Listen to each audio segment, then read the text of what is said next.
आज गौतीर्थ तुलसी तपोवन गौशाला बहुत विस्तार पूर्वक आगे के लिए बढ़ती जा रही है और ये बिल्कुल अतिशयोक्ति नहीं है। आज देश की बहुत बड़ी ये गौशाला बनी है जहाँ 19 नस्ल की गायें हैं और यहाँ गौ माता को 3 बार भोजन मिलता है, सुबह 4 बजे, दोपहर 11 बजे, शाम को 5 बजे। कोई गैया बूढ़ी हो जाए तो वही शरीर छोड़ती है। लंपी जैसी बीमारी में हमसे कोई गंगाजली लेकर के कसम ले ले, एक गाय की भी मृत्यु हुई हो इस गौशाला। यहाँ दोनों समय गौ माता की आरती उतारी जाती है। हर गाय के नीचे गद्दा है, ऊपर घंटी बज। गौशाला क्या, ये तो देव मंदिर है। यहाँ की खास बात है, यहाँ का कोई भी उत्पादन बिकता नहीं है। दूध है, दही है, घृत है, गौमूत्र है, कुछ भी नहीं। तेरा तुझको अर्पण। आप सब लोग सहयोग करते हैं तो सब सामग्रियां आप सब लोगों के लिए ही हो। इस बैग में घी रखा हुआ है, नाभि से लगाना, जिंदगी में फेफड़े नहीं गलेंगे, ब्लड कैंसर नहीं होगा। नाभि में घी लगाना, नाक में लगाना, कभी भी श्वास संबंधी बीमारी नहीं होगी। मास्क भी वो काम न कर पावे जो गौ माता का घी काम करता है। आपने मुझे नहीं देखा होगा कोरोना में मास्क लगाए हुए, मैंने अपनी नाक में घी जरूर लगा। इसकी महिमा है, ये गलत हवा को नाक के जरिए अंदर जाने नहीं। ये गौ घृत तो साक्षात अपने आप में बहुत बड़ा आयुर्वेद है। गौ माता का घी 20 ग्राम मिश्री किसी नशेड़ी को 1 महीना दे दो, नशा करते समय उसको उल्टी हो जाएगी। इतना बड़ा ये चमत्कार है। गौ माता तो चलता फिरता तीर्थ है, चलता फिरता भैया ये अस्पताल है। सूर्य केतु नाड़ी गौ माता की ऐसी गैया मैया जिसके दूध, गौमूत्र, गोबर के रस में स्वर्ण मिलता है।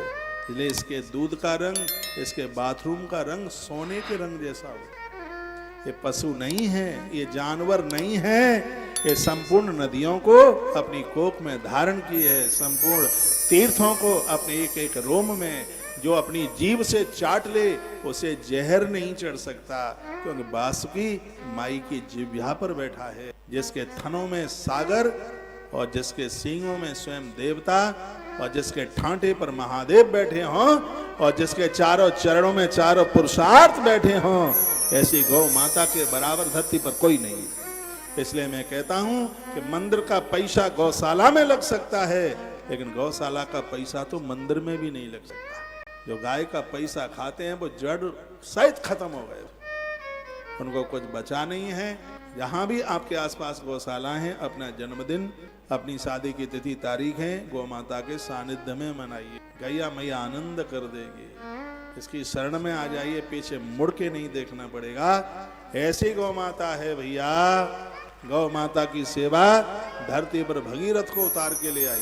भगीरथ राजा दिलीप को संतान नहीं थी, उन्होंने माता नंदिनी की सेवा करी। परिणाम यह निकला, नारी गर्भवती हुई और बेटा हुआ भगीरथ, जो माता गंगा को धरती पर उतार के लेके आ गया। गुरु गोरखनाथ जी की रक्षा 16 वर्ष गौ माता ने अपने गोबर के अंदर की। इसको आप पशु मत मानिए, इसको जानवर मत मानिए, ये माँ की भी माँ है। कोई भी कन्यादान पूरा नहीं होता जब तक गोदान न किया जाए। कोई भी मंदिर की प्राण प्रतिष्ठा पूरी नहीं होती जब तक गोदान न किया जाए। इसकी इतनी बड़ी महिमा है। तो संपूर्ण आयोजन गौवंश के लिए।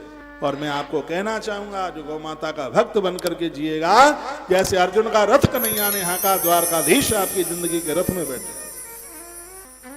और एक कथा में प्राय सुनाता रहता हूँ। यहाँ पत्रकार बंधु शिष्य जन यहाँ परिसर में बैठे हैं। महाभारत की एक आधे मिनट की कथा जरूर अखबार में छापे, जैसे गैया मैया सड़क पर न घूमे। बात उस समय की थी। कृष्ण ने, भगवान श्री कृष्ण ने पार्थ को पूछा, अर्जुन मैंने तुम्हारा रथ का, प्रभु आपकी कृपा का, कोई कृपा पीछे छोड़, मैं पूछ रहा हूँ रथ क्यों हाँका। अर्जुन ने कहा, भगवान आप ही बताइए क्यों रथ हाँका। तो कृष्ण कहते, एक दिन की बात थी, तुम यज्ञ में बैठे थे, यज्ञ की पूर्णाहुति होने वाली थी। एक ब्राह्मण आके रोया और कहा, कुंती नंदन मेरी 10,000 गाय मलिक्षों ने घेर ली हैं, कैसे भी गाय की रक्षा कीजिए। और तुमने यज्ञ छोड़ा और गायों को बचाने को चले गए, तुमने 10,000 गायों की रक्षा की। हे अर्जुन, जो गायों की रक्षा करता है उसकी रक्षा मैं करता हूँ, जो गायों को बचाता है उसको मैं बचाता हूँ, जो गाय के लिए अपना सुख छोड़ देता है उसके लिए मैं उसका सुख बन जाता हूँ। मैंने तुम्हारा रथ इसलिए हाँका क्योंकि तुमने गौ माता को रोटी दिए बिना कभी चल नहीं दिया। इन 5 भाइयों के अपने नियम थे। युधिष्ठिर सूर्य भगवान को अर्घ देते हैं, ब्राह्मणों को भोजन कराते हैं, तब वो अन्न खाते हैं। लेकिन कुंती का ये बालक अर्जुन गौ माता को रोटी दिए बिना इसने कभी जल नहीं पिया।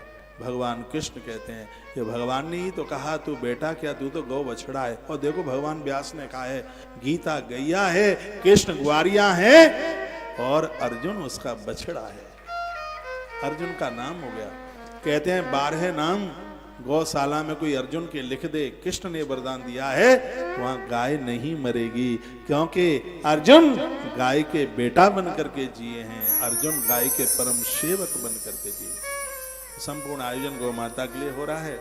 दान मांगने के लिए मेरे पास ना कोई कविता आती है, ना मेरे पास में कोई शायरियाँ होती हैं। हम तो सीधे से कह देते हैं आज इन चीज़ों की जरूरत पड़ रही है, इसमें आप सहयोग कर दीजिएगा। फसल के समय पर 5.5 करोड़ रुपए का भूसा भरा गया, 10-20 गाड़ियां रोज आती हैं। इतना विस्तार गौशाला का हो रहा है। अप्रैल तक एक और ऐसा गोदाम बन रहा है जिसमें 50,000 क्विंटल भूसा एक ही गोदाम में समा जाए। ऐसी सब तैयारी